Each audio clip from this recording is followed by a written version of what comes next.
The last opening remark comes from Per Martin Norheim-Martinsen, who's an associate professor at the Norwegian Defense University College, and it's called Article 5 and Tomorrow's Armed Conflicts. Please.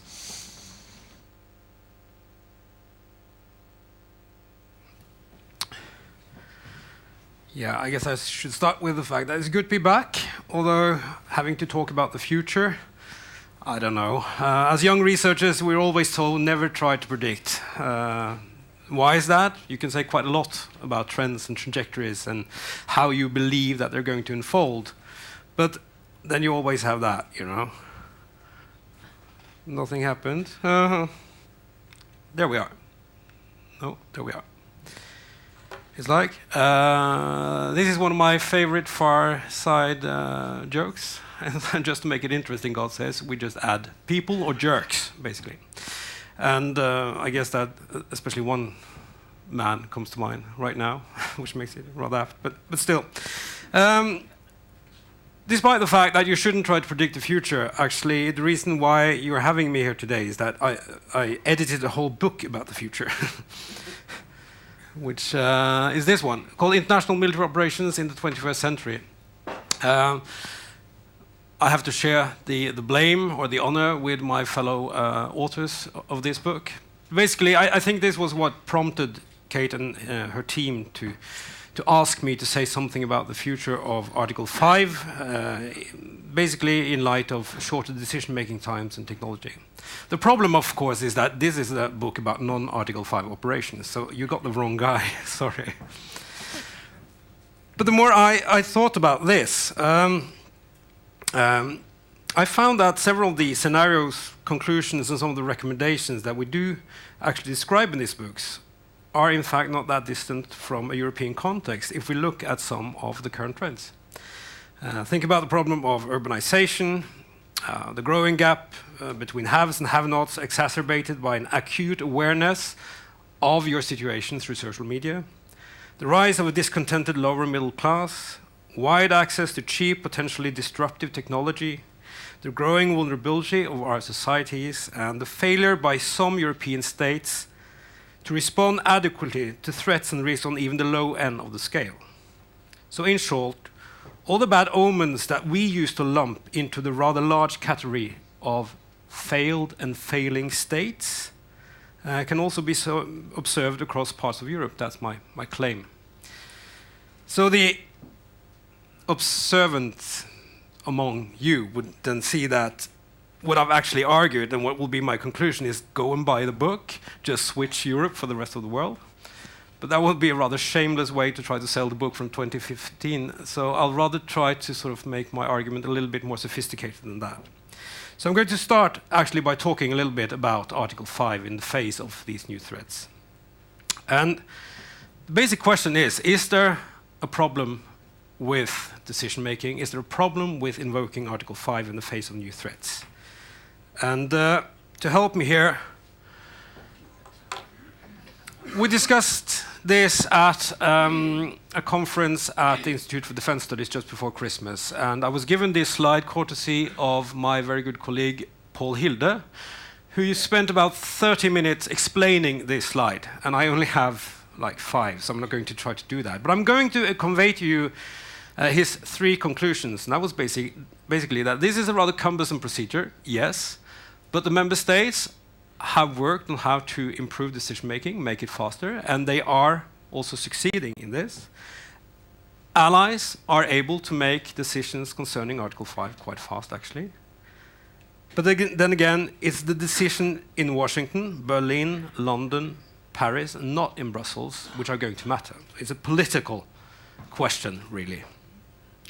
And if I can also remind you of these 2 documents, the left one is the statement by the North Atlantic Council the day after 9/11, where Article 5, the first time or the only time, was invoked after a terrorist attack.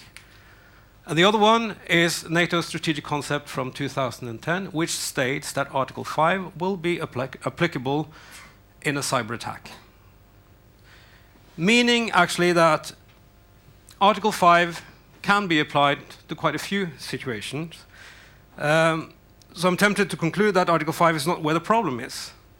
as long as, at least, we continue to trust in the solidity of alliance solidarity. But then we're back to the far side cartoon again, the fact that someone has started to doubt that, or raise doubt about that particular point.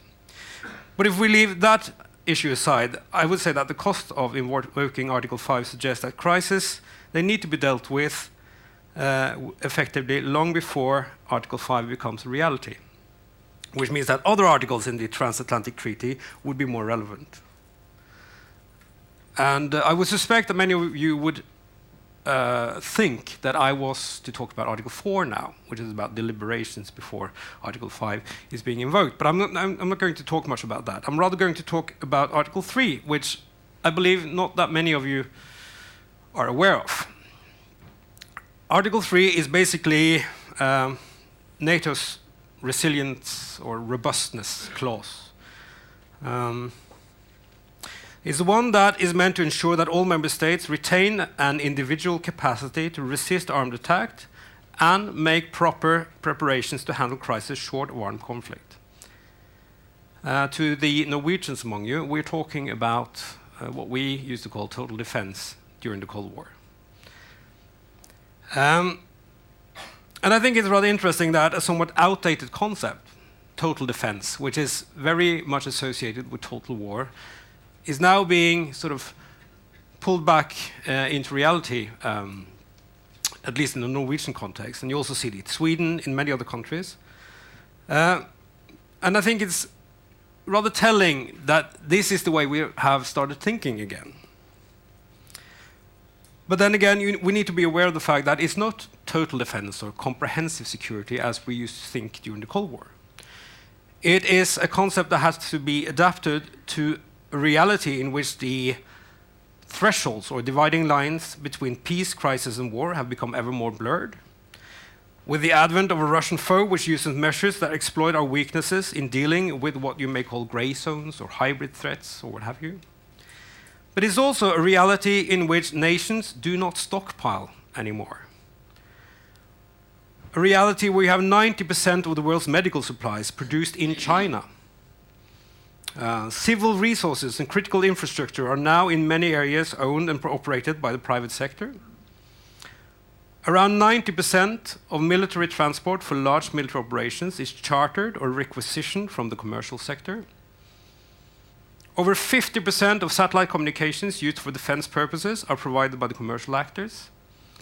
And 75% of host nation support to NATO operations is sourced from local commercial infrastructure and services. So what's the sum of that?